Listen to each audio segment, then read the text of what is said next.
3 days from now, after half a century in the service of our country, I shall lay down the responsibilities of office as, in traditional and solemn ceremony, the authority of the presidency is vested in my successor. This evening I come to you with a message of leave-taking and farewell, and to share a few final thoughts with you, my countrymen. Like every other citizen, I wish the new president and all who will labor with him Godspeed. I pray that the coming years will be blessed with peace and prosperity for all. Our people expect their president and the Congress to find essential agreement on issues of great moment, the wise resolution of which will better shape the future of the nation. My own relations with the Congress, which began on a remote and tenuous basis when, long ago, a member of the Senate appointed me to West Point, have since ranged to the intimate during the war and immediate post-war period, and finally to the mutually interdependent during these past 8 years. In this final relationship, the Congress and the administration have, on most vital issues, cooperated well to serve the nation good rather than mere partisanship, and so have assured that the business of the nation should go forward. So my official relationship with the Congress ends in a feeling, on my part, of gratitude that we have been able to do so much together. We now stand 10 years past the midpoint of a century that has witnessed 4 major wars among great nations. 3 of these involved our own country. Despite these holocausts, America is today the strongest, the most influential, and most productive nation in the world. Understandably proud of this preeminence, we yet realize that America's leadership and prestige depend not merely upon our unmatched material progress, riches, and military strength, but on how we use our power in the interest of world peace and human betterment.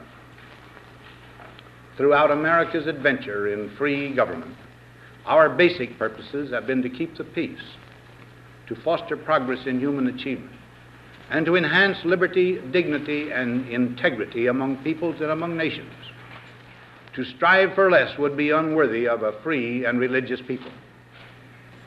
Any failure traceable to arrogance or our lack of comprehension or readiness to sacrifice would inflict upon us grievous hurt, both at home and abroad. Progress toward these noble goals is persistently threatened by the conflict now engulfing the world. It commands our whole attention, absorbs our very beings. We face a hostile ideology, global in scope, atheistic in character, ruthless in purpose, and insidious in method. Unhappily, the danger it poses promises to be of indefinite duration. To meet it successfully, there is call for not so much the emotional and transitory sacrifices of crisis, but rather those which enable us to carry forward steadily, surely, and without complaint, the burdens of a prolonged and complex struggle with liberty, the state. Only thus shall we remain, despite every provocation, on our charted course toward permanent peace and human betterment. Crises there will continue to be. In meeting them, whether foreign or domestic, great or small, there is a recurring temptation to feel that some spectacular and costly action could become the miraculous solution to all current difficulties.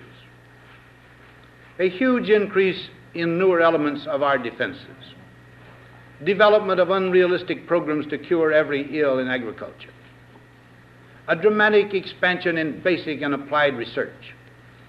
These and many other possibilities, each possibly promising in itself, may be suggested as the only way to the road we wish to travel.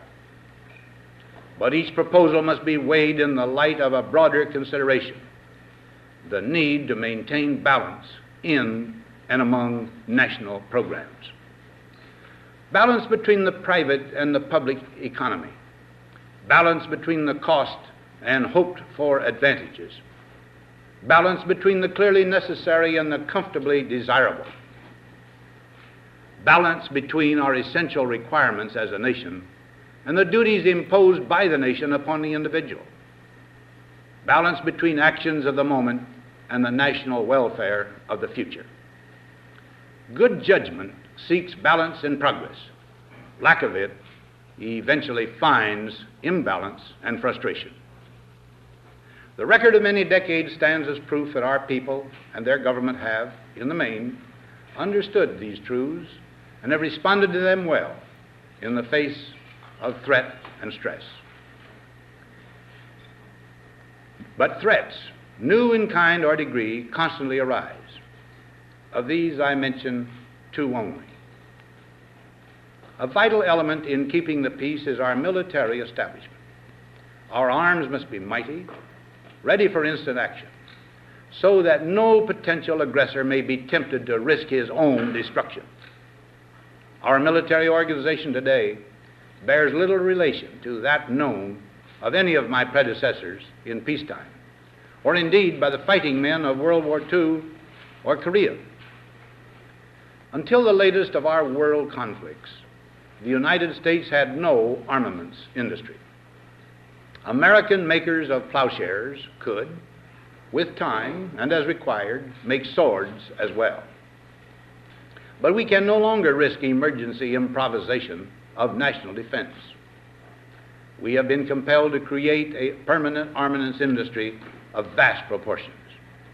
Added to this, 3.5 million men and women are directly engaged in the defense establishment. We annually spend on military security alone more than the net income of all United States corporations. Now, this conjunction of an immense military establishment and a large arms industry is new in the American experience. The total influence, economic, political, even spiritual, is felt in every city, every state house, every office of the federal government. We recognize the imperative need for this development, yet we must not fail to comprehend its grave implications. Our toil, resources, and livelihood are all involved. So is the very structure of our society. In the councils of government, we must guard against the acquisition of unwarranted influence, whether sought or unsought, by the military-industrial complex. The potential for the disastrous rise of misplaced power exists and will persist.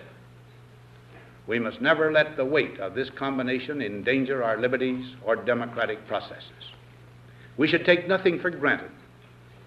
Only an alert and knowledgeable citizenry can compel the proper meshing of the huge industrial and military machinery of defense with our peaceful methods and goals, so that security and liberty may prosper together.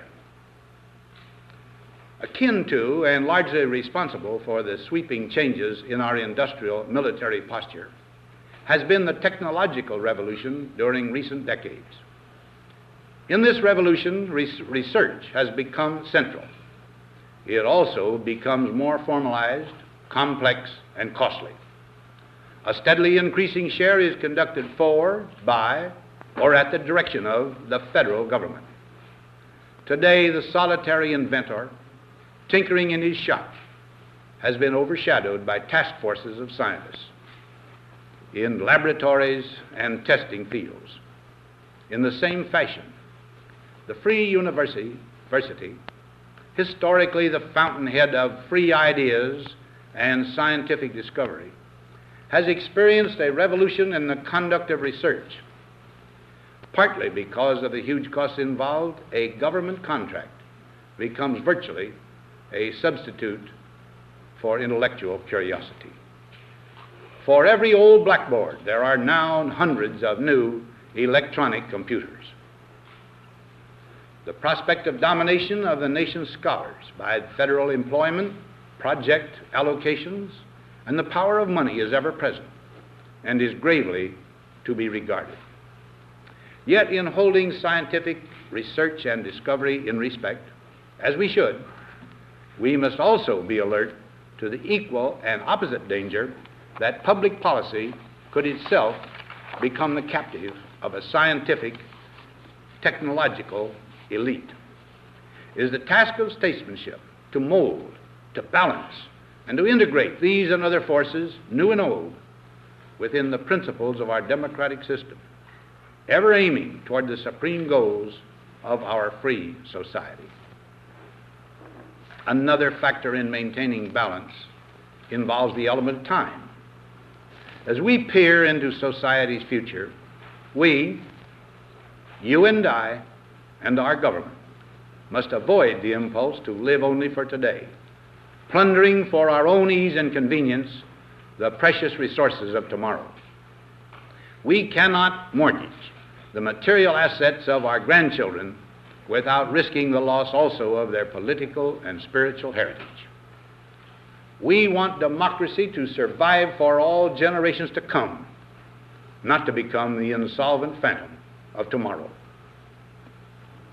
During the long lane of the history yet to be written, America knows that this world of ours, ever growing smaller, must avoid becoming a community of dreadful fear and hate, and be instead a proud confederation of mutual trust and respect. Such a confederation must be one of equals. The weakest must come to the conference table with the same confidence as do we, protected as we are by our moral, economic, and military strength. That table, though scarred by many past frustrations, cannot be abandoned for the certainty agony of the battlefield. Disarmament with mutual honor and confidence is a continuing imperative. Together we must learn how to compose differences, not with arms, but with intellect and decent purpose. Because this need is so sharp and apparent, I confess that I lay down my official responsibilities in this field with a definite sense of disappointment. As one who has witnessed the horror and the lingering sadness of war, as one who knows that another war could utterly destroy this civilization, which has been so slowly and painfully built over thousands of years, I wish I could say tonight that a lasting peace is in sight. Happily, I can say that war has been avoided. Steady progress toward our ultimate goal has been made, but so much remains to be done. As a private citizen, I shall never cease to do what little I can to help the world advance along that road. So in this, my last good night to you as your president, I thank you for the many opportunities you have given me for public service in war and in peace. I trust in that service, you find some things worthy. As for the rest of it, I know you will find ways to improve performance in the future. You and I, my fellow citizens, need to be strong in our faith that all nations under God will reach the goal of peace with justice. May we be ever unswerving in devotion to principle, confident but humble with power, diligent in pursuit of the nation's great goals. To all the peoples of the world, I once more give expression to America's prayerful and continuing aspiration. We pray that peoples of all faiths, all races, all nations may have their great human needs satisfied, that those now denied opportunity shall come to enjoy it to the full, that all who yearn for freedom may experience its spiritual blessings. Those who have freedom will understand also its heavy responsibility, that all who are insensitive to the needs of others will learn charity, and that the scourges of poverty, disease, and ignorance will be made disappear from the earth, and that in the goodness of time all peoples will come to live together in a peace guaranteed by the binding force of mutual respect and love. Now, on Friday noon, I am to become a private citizen. I am proud to do so. I look forward to it. Thank you, and good night.